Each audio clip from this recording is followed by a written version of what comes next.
समझा और ध्यान नहीं दिया। लेकिन जब बाहर निकलने की कोशिश की तो देखा कि दरवाजा अंदर से बंद हो चुका है।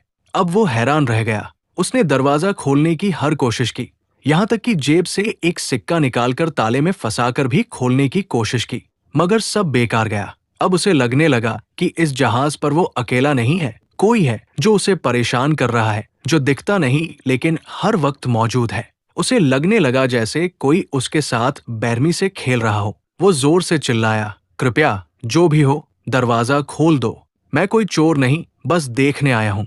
लेकिन कोई जवाब नहीं आया। अब उसे समझ आ गया कि मदद की उम्मीद बेकार है। वो कीबिन की तरफ बढ़ा और अंदर जाकर जो देखा उससे उसकी रूह कांप गई। वहां खून के धब्बे थे, डरावना माहौल था, पर उसने डर को नजरअंदाज किया और एक कैंची उठाकर दरवाजा खोलने की कोशिश की। लेकिन ताला अब भी नहीं खुला। तभी पूरी नाव जोर जोर से हिलने लगी, जैसे कुछ बड़ा होने वाला हो। जॉन बेहद घबराया हुआ था। तभी उसकी नजर ऊपर की एक खिड़की पर पड़ी। वो किसी तरह उस खिड़की से बाहर निकला और चारों ओर देखा।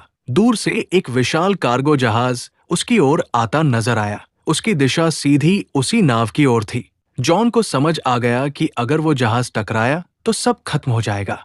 अब उसे हर हाल में अपनी जान बचानी थी। उसने सिग्नल देने का सोचा, लेकिन उसके पास कुछ था नहीं। उसने तुरंत अपनी शर्ट उतारी और जोर जोर से लहराने लगा ताकि कार्गो जहाज का कोई उसे देख सके।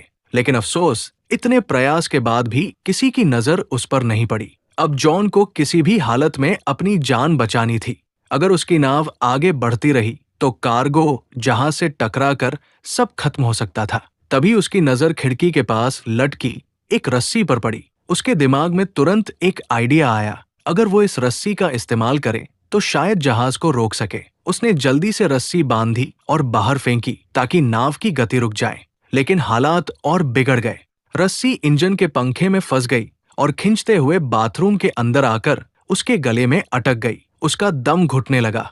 मरने की कगार पर पहुंचकर उसने हिम्मत दिखाई और एक औजार से खुद को आजाद किया। उसकी गर्दन पूरी तरह लाल पड़